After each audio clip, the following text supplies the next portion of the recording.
noqchul yengesh, noqchul alshgesh. İdiye başlamışlar alşurivaya.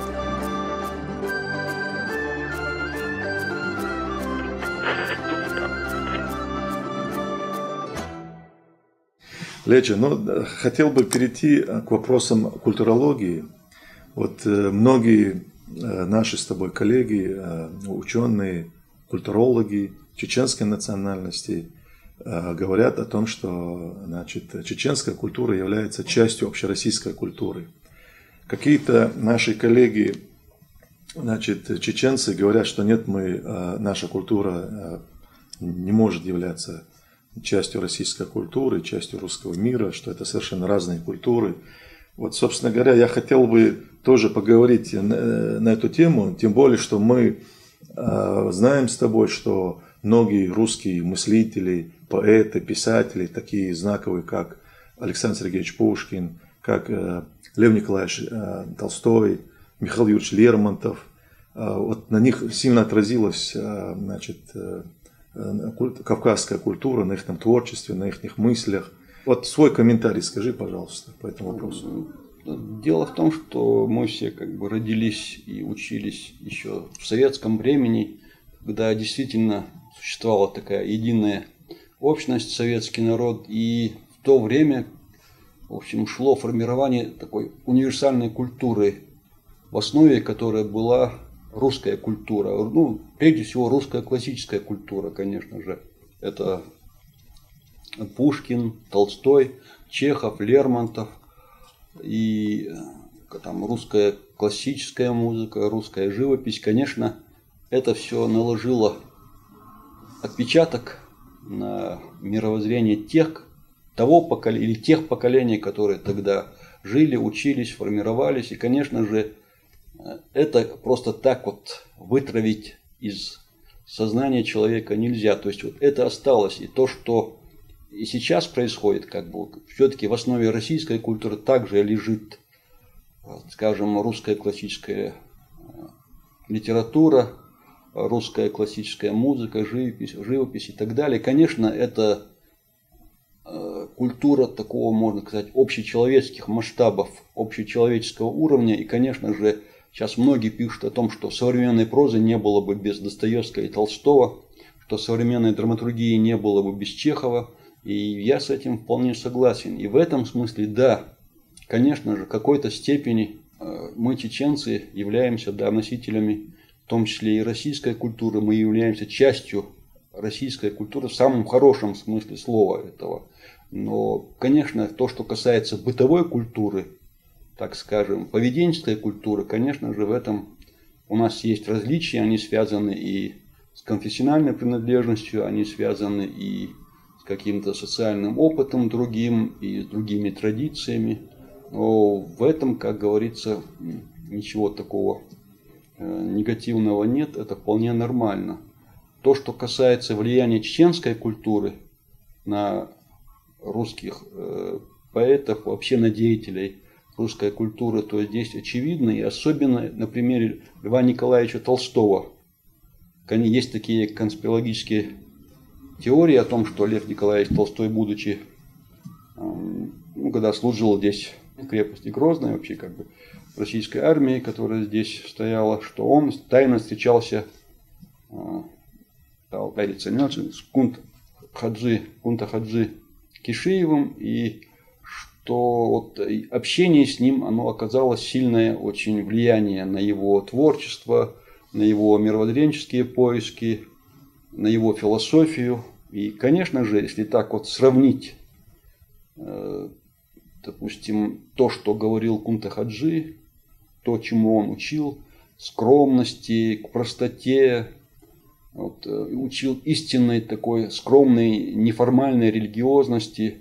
Конечно, в этом плане Лев Толстой, очень много у них сходного. И в конце концов, интерес, который после службы в Чечне у Льва Толстого появился к исламу, как к религии, его эти духовные поиски, его попытки каким-то образом совместить как бы ислам и христианство на какой-то такой общей почве, они привели к отлучению его от церкви, от православной церкви, потому что когда он заявил, что Христос это не Сын Божий, а человек, пророк, конечно же, это ему православная церковь не простила.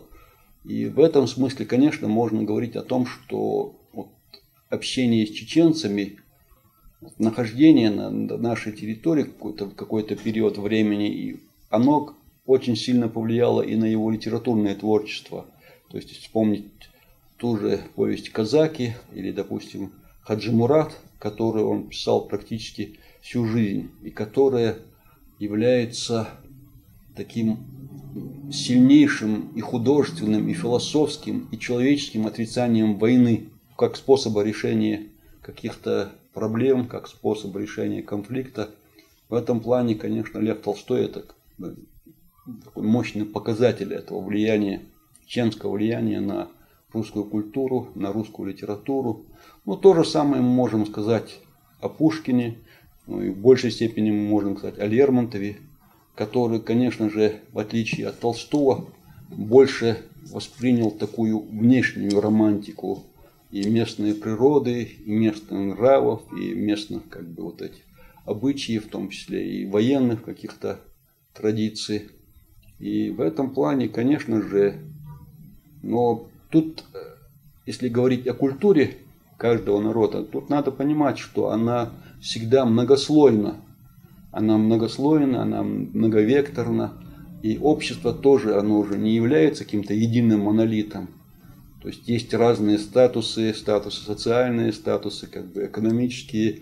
Есть разный уровень жизни, разный уровень образования.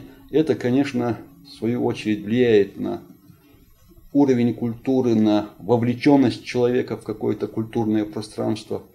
И в этом смысле, да, я думаю, что чеченская культура, конечно же, она является частью российской культуры, которая, конечно же, это не только русская культура, это мозаика вот различных культур, богатых, древних культур, народов, населяющих Россию. Баракалла. Лечо, у меня будет, наверное, уже последний завершающий вопрос. Ты же еще являешься альпинистом. Я с большим удовольствием и с радостью вспоминаю наш поход на пик Тас. Это Итун-Клинский район Чеченской Республики.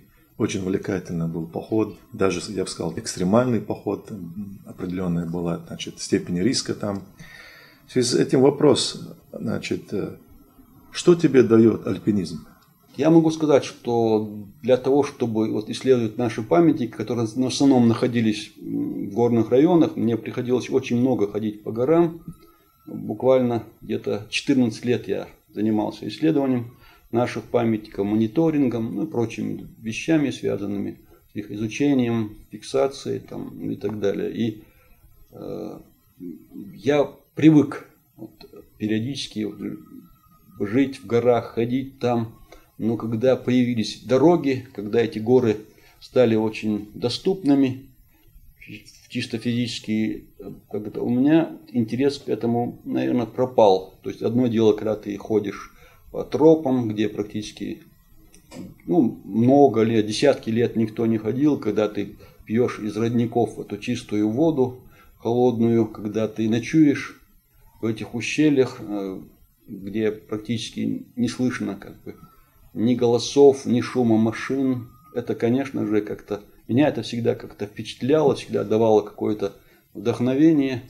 А потом уже ездить на машине в горы мне стало неинтересно. И тут я познакомился вот как раз с Джамлаем Бугаевым, с Рамзаном Баканаевым, которые были такими энтузиастами альпинизма в нашей республике. И вместе, конечно же, мы совершили, во-первых, восхождение на Монблан, потом на Эльбрус, Казбек, ну и так далее. Они, кроме этого, совершили восхождение на Димовент, на Арарат.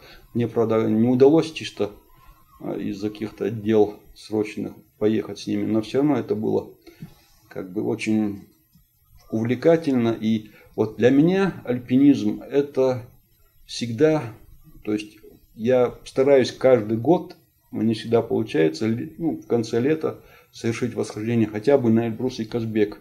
Для того, чтобы посмотреть, как бы есть ли порох в пороховнице, не затупилась ли казацкая сабля, как Гоголь писал. То есть это индикатор как бы моего физического и духовного состояния, потому что любое восхождение это не только там проверка твоей выносливости, там, определенной степени мужества и так далее.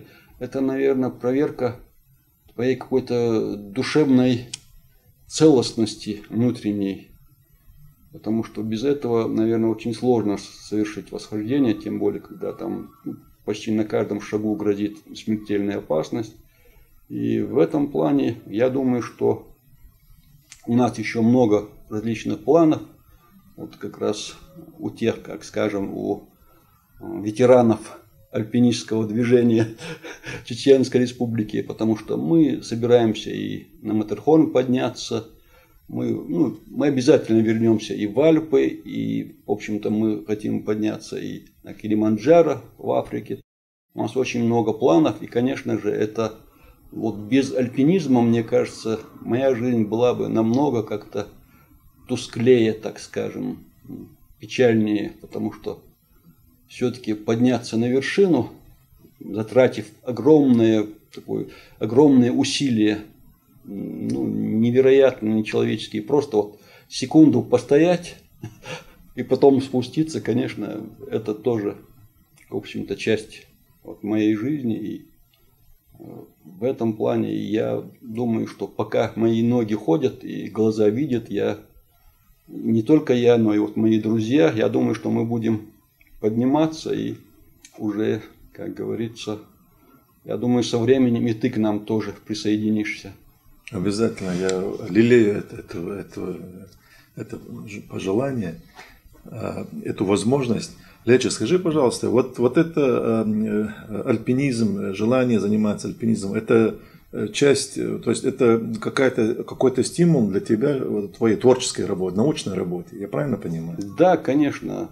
Дело в том, что, в принципе, любая деятельность, творческая деятельность, неважно, это литературная деятельность, там, художественная, музыкальная, она всегда требует очень много энергии, она требует просто максимальной отдачи, потому что после написания каждой книги, ты чувствуешь в этом плане себя полностью опустошенным, потому что ты весь как бы ты вкладываешь в эту работу, если пишешь как бы честно, от души, вкладываешь свою душу.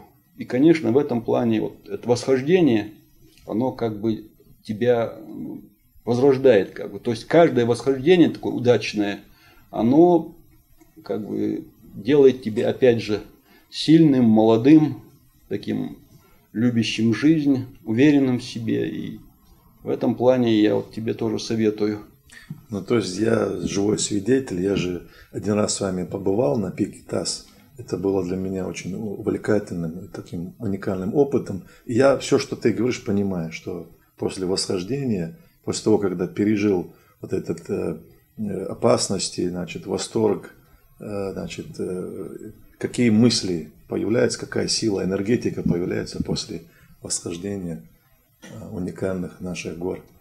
Самая первая мысль, конечно, это благодарность Всевышнему, что Он позволил это сделать, что Он позволил живым подняться на эту вершину. А с другой стороны, это, опять же, следующее, это восторг перед этим созданием, перед прекрасным творением Всевышнего.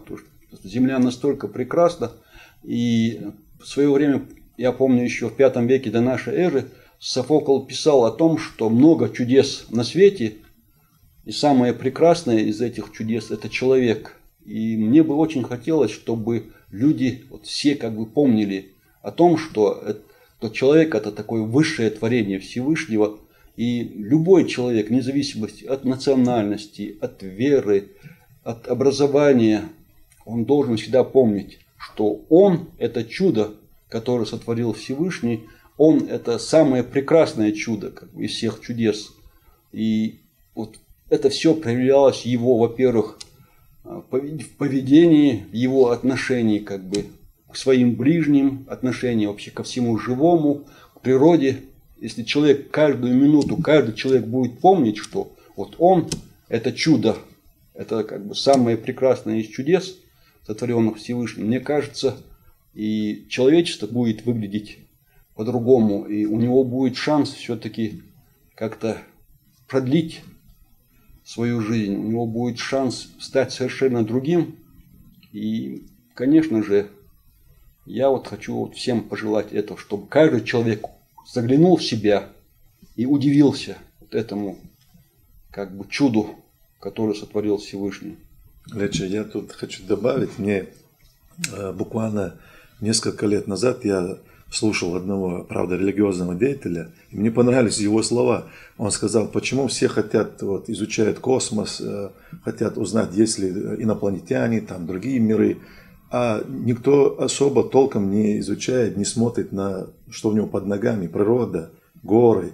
То есть вот это чудо, которое Аллах создал, нашу уникальную природу. И когда я бываю с вами в походах и тоже, значит, поднимаюсь на вершины, я вот этот момент вспоминаю эти слова и понимаю, что действительно, а чудо-то, красота-то вот под ногами мы ее видим.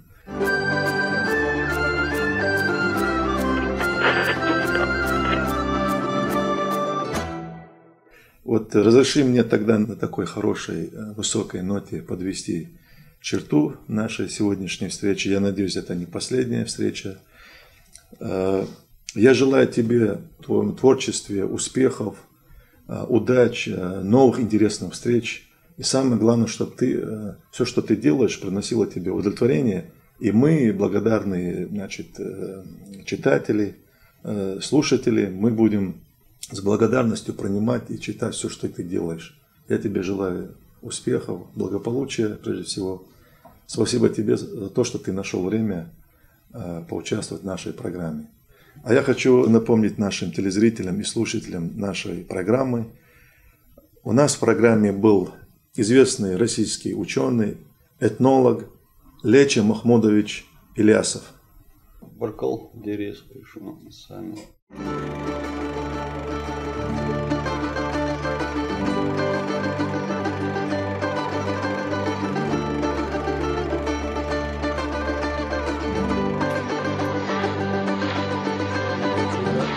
Noqçul yengeç, noqçul alışbeş. İdiye başlamıştır alışveriye.